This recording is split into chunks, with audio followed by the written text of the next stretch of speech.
Hi, I'm Joe Martin. I'm your 37th Vice Chief of Staff for the Army. I recently had the honor of sitting down with Specialist Maura Spence. Specialist Spence joined the Army at the age of 18 and is an intelligence analyst and was the first active duty soldier to win the Miss Colorado competition in 2021. She went on to compete in the Miss America competition and competed well there. Interestingly, her social impact initiative was preventing military and veteran suicides, and that's where it got my attention. We're going to talk about suicide, which is a national public health problem, and the Army's not immune to the devastation each death causes. As you listen to the conversation, you'll find Specialist Spence is an advocate for mental health and eliminating the stigma around receiving care. We recognize there are complexities to seeking mental health care and acknowledge how difficult making the decision to ask for help can be. In this video, we'll talk about the ways to overcome that stigma. If you hear nothing else in this video, hear me say now, seeking help is courageous and a sign of strength. I thank you for being an advocate for mental health, being an advocate for the prevention of suicide in the Army, and your willingness to share your story. So why don't we start by you telling me your story? As we were talking about earlier, I grew up in Houston, and I enlisted in 2018, joined the Army, and have been in ever since. And that's the very basic, boring parts of the story. The more interesting one starts in 2010, when I finally get a baby sister, and I'm more excited than I've ever been in my entire life. My mom tells me, I'm like, oh my gosh, it's gonna be great. And we were inseparable. I mean, we were joined at the hip. She was a firecracker. Her name was Kitty Carroll. And in 2015, she passed away very unexpectedly in a drowning accident. And losing her was the first time that I ever experienced any type of mental health condition, and it was the first time I ever experienced grief. So at a very young age, I'm not only learning how to readjust my center of gravity around, well, how does a world without Kitty make sense? And how does a world where she's not right next to me keep turning? But also, what am I gonna do for the rest of my life knowing that I have opportunities that she doesn't? There's a lot of guilt that comes with that as well. And that on top of the fact that I didn't know it at the time, but I had undiagnosed ADHD, and just dealing with that and depression all piled up until I reached a point where I thought suicide was an option. And it wasn't until I look back at it later that I realized that, one, I'm very thankful that I failed. That I call it my greatest failure because it is the greatest time to fail. It's the one time I hope everyone does. And my life completely changed from that moment. Because after that was when I finally sat down and realized that I had to figure out what I was gonna do. And if I have this second chance at life, if I have this chance to live, and there has to be some reason for it. I'll never know the reason that my sister is gone. My grandfather also passed away in 2016, so I'll never know the reason why he was taken from us. But I'm here. And whether there is a meaning to it or whether I have to make my own meaning doesn't matter, because I decided I was going to do something about it. And so during my time in the military, I noticed things that weren't quite adding up in terms of ADHD. I often was trying as hard as I could in school, but I have a learning disability, and there's nothing I can do to account for that if I'm not given the chance to. Again, when I was in the Army, and the first time I've been in the adult workforce, I would go, hey, I'm good at my job, but I'm working so hard to maintain what I have, and I want to progress. And it was a counseling session with an NCO that I had. Her name was Sergeant Bjorkland. And she was like, why don't you go to behavioral health? What are you doing? I said, I you don't know about behavioral health. She said, I do know about behavioral health, and you will benefit greatly just from going to talk to somebody. And that was the first steps of me getting a diagnosis, starting treatment, learning coping mechanisms, not only for my ADHD and to learn how to manage it, but also to live with grief. I'm not only on a mission to prevent soldiers and veterans and anyone from feeling from dying by suicide. But I'm also trying to prevent the grief that comes along with it, because it's not just one person that's affected when someone dies. Everyone around them is impacted by that. That's powerful. I got a couple of questions that you've inspired me to ask. I can't imagine what it's like to lose a sibling and how that would impact me. I just can't imagine it. But you say that there was a turning point in your life where you were arriving at a decision and you decided to choose to live on. What was that like at that turning point? Did you just say, I'm going to live on? And if so, what was motivating you? At first it was spite, I'm not gonna lie. And I remember so vivid, I have the same journal. I've written in the same 2 journals, I go back and forth, since I was 15 before Kitty died. So in this one blue, ripped up journal, I have a record of my life from before it changed completely up to now. And when I decided, like, nope, I'm in charge of what happens to me and I'm gonna do good, I would write the same phrase over and over again at the end of my journal entries. So I'm gonna write my own happy ending. When I joined the Army and I was in basic, I was like, nope, this is me writing my ending. Like, I'm not giving up yet. And when I was in AIT, and I was like, I don't know how I'm gonna remember all this information or how I'm gonna pass the test. I was like, I'm just gonna put everything I can into it. It doesn't matter if I pass or fail, because I put all that I could in. And this is me writing the ending. I'm not letting someone else write it for me. And so it was less a moment that was a turning point for me, and more a realization that I was in charge of my own destiny in at least a small way like that. You know, there's people in this country each and every day that feel they're hopeless. There's nothing to look forward to. It seems to me that you saw that there was something beyond the moment you were in, the grief, the adversity, and you decided to live on because you saw a better future the next day. Tomorrow will be better than today. How did the ADHD diagnosis impact you in your professional and personal life? I work with a social worker and therapist who helps me develop coping mechanisms and ways to manage the symptoms of ADHD, because there's a lot that comes with it. There's emotional dysregulation, there's a difficulty with follow through, there is a lot of emotional aspects that, again, people don't realize because they see it from the outside in. They're like, oh, well, it's just hyperactivity, and they don't see all the things that come along with it. So it was less that a diagnosis made me change and more that the diagnosis helped me figure out how I was supposed to live with it. And for the first time, instead of trying to say, like, why can't I do things like XYZ person does, I was able to accept that I have to do things the way that I need to do them. You talked about this. You talked about your NCO, and I'd love to meet your NCO someday. The fact that NCO is so engaged with you is absolutely amazing. We talk about the importance of connectedness. You know, this is my squad. Engaged leadership. Do you care? And if you care, do you know how to care? We talk about this all the time as we prevent harmful behaviors in the United States Army.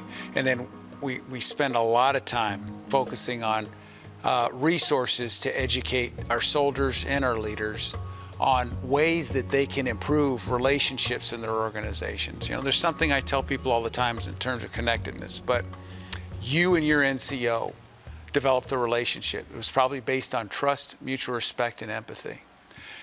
And because of that relationship, you were not afraid to tell your NCO that you were struggling with a problem.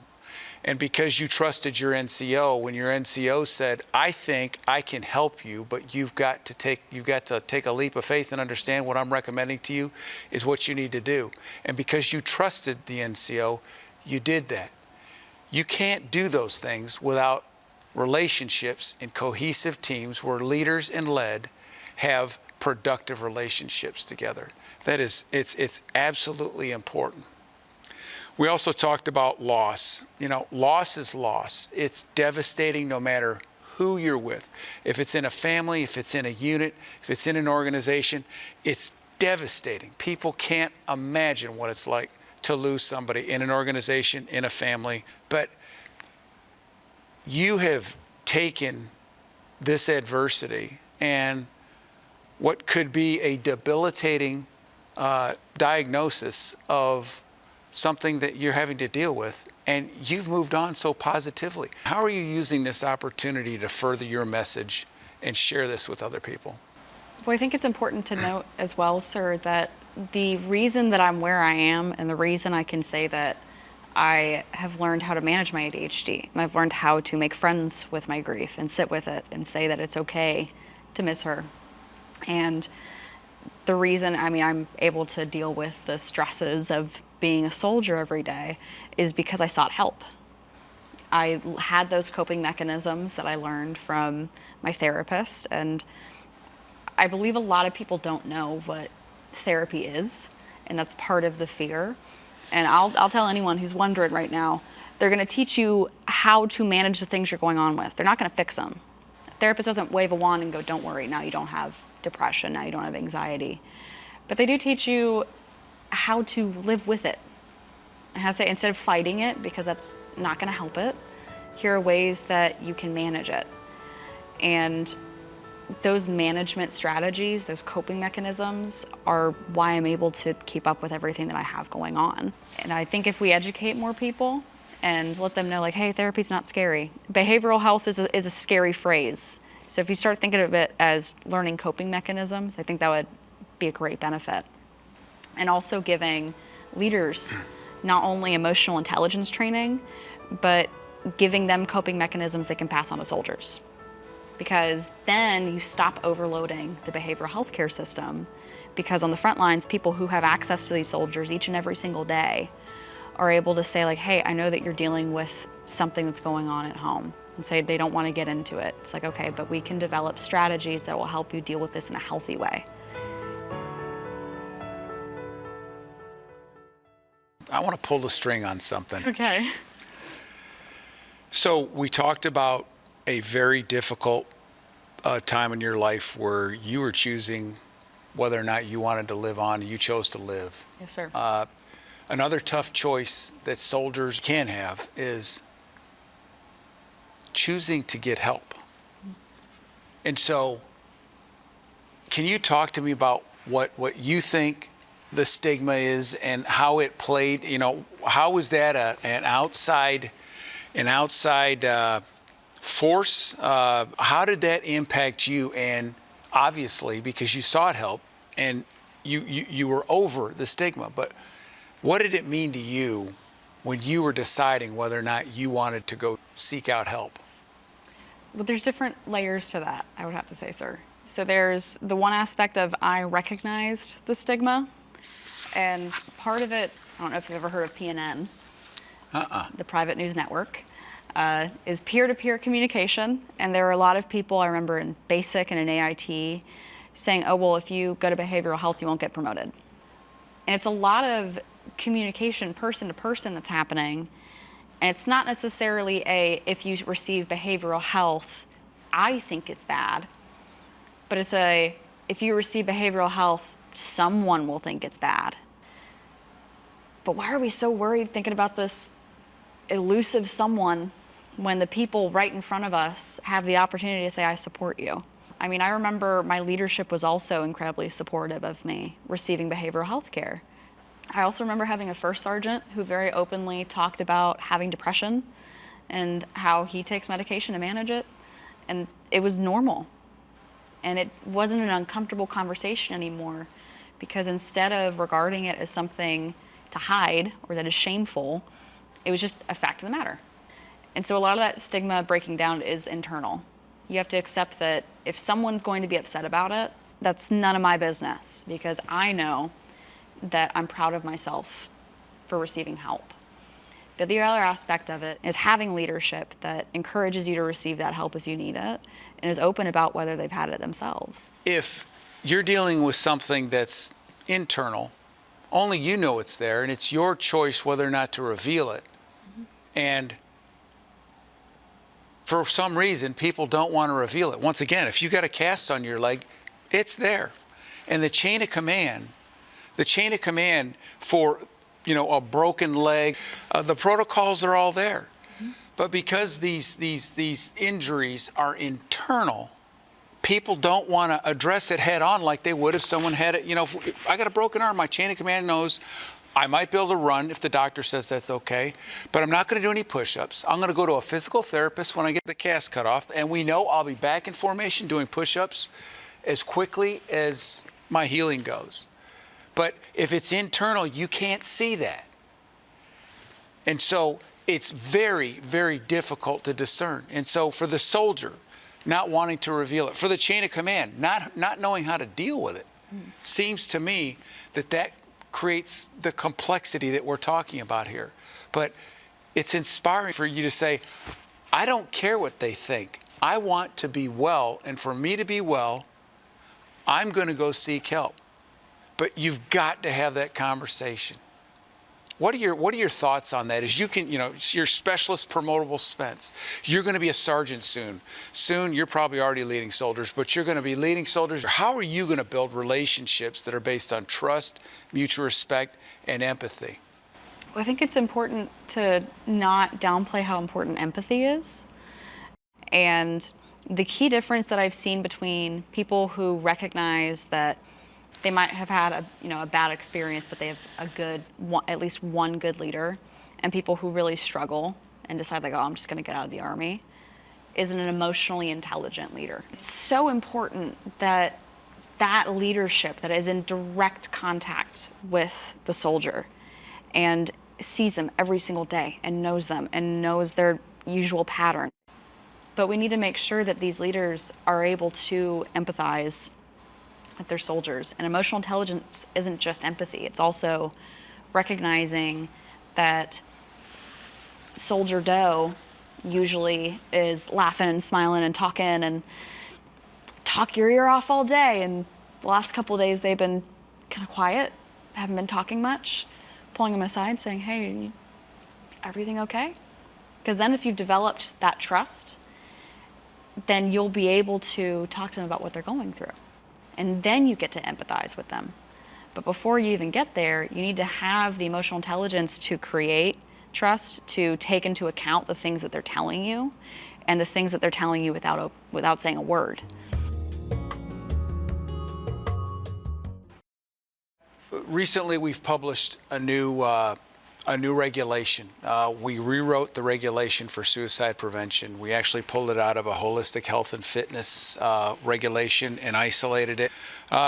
This program now is focused on creating protective factors that, you've heard of TIMs, cohesive squads, cohesive teams, and they're in an ecosystem that creates an environment that nurtures cohesive teams, okay? And so there's protective factors, but there's risks out there. There's risks to resiliency. There's risks that could lead to harmful behaviors that you've got to balance. And so you've got to, continue to improve upon the protective factors, and you've got to mitigate the risks. And there's this balance. And so that's what we're working on in the United States Army. And we've recently done a chain teach where I started in my office and started talking to folks one echelon below me, and that's working its way down throughout the Army. As an aspiring leader in the United States Army, what do you think your role will be in preventing suicide, or for that matter, any other harmful behavior that's out there? What do you think your role will be? So I actually got to see the chain teach that General Hodney had on Fort Carson. Did you? And yes, and I took so many notes because the thing I walked away with was that one especially was the statistics on suicide in our force. I mean, deaths by suicide, 70% of them happen within an hour of the onset of ideation. Mm-hmm. And also the majority were white men who were also experiencing relationship troubles or financial troubles, who had lethal means and had been drinking or had a consistent drinking problem. If we are doing it by the old standard, which is just to say we got to intervene, intervention would be, well, if someone has a drinking problem, we send them to SEDSI. And if someone's having relationship problems, we send them to the chaplain or to counseling.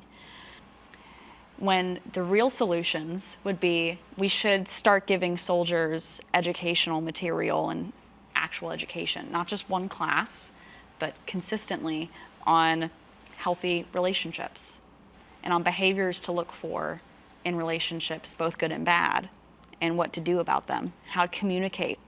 You know, there's so many different ways that the Army can teach people.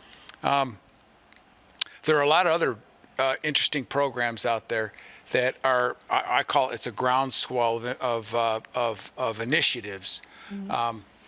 At Fort Riley, Kansas, they've got a program. It's called Victory Wellness, and started off with dedicating time, 1 hour a year for, just like you go to the dentist for a dental checkup, you get a wellness checkup. You sit down with a military family life consultant, spend an hour with them, and just discuss what's going on. It could be what baseball team you like, or it could be, here's some problems that I'm struggling with.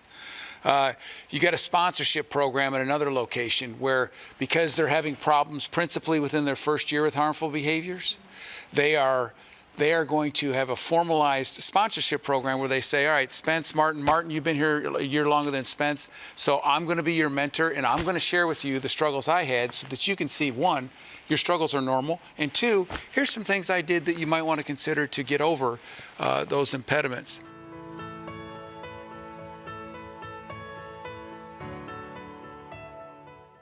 Suicide, 0 is the number. And there are people that will tell you that that's very difficult to achieve because it is very complicated, and it's very complicated, but I think there's hope out there, and there's hope because there's people like you out there who inspire the heck out of me and do what you do for our Army, being an ambassador as you went through the competition in the state of Colorado and nationally, but also being an ambassador, coming in to take time to sit down with me here in the Pentagon and talk about this. And there's not a doubt in my mind that the future of the Army is hopeful with leaders like you who care like you do to take on initiatives like eliminating harmful behaviors. And in this case, we're talking about suicide. And I can't tell you how appreciative I am of what you do. Do you have any last words?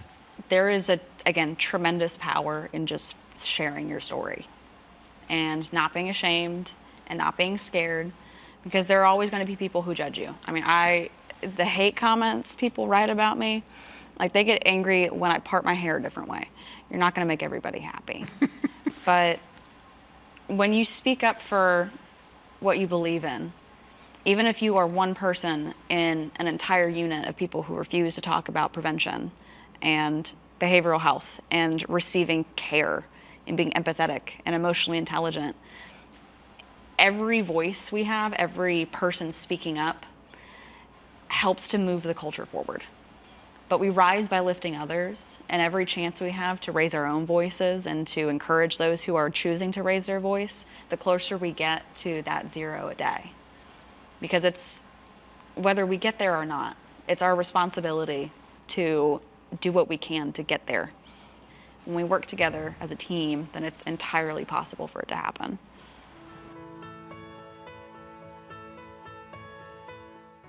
Suicide is a community issue that requires a community solution, and we need everyone's help to make sure our soldiers know that seeking help is a sign of strength. How do we get there? Start by knowing your soldiers, and you do that by building relationships that are based on trust, mutual respect, and empathy.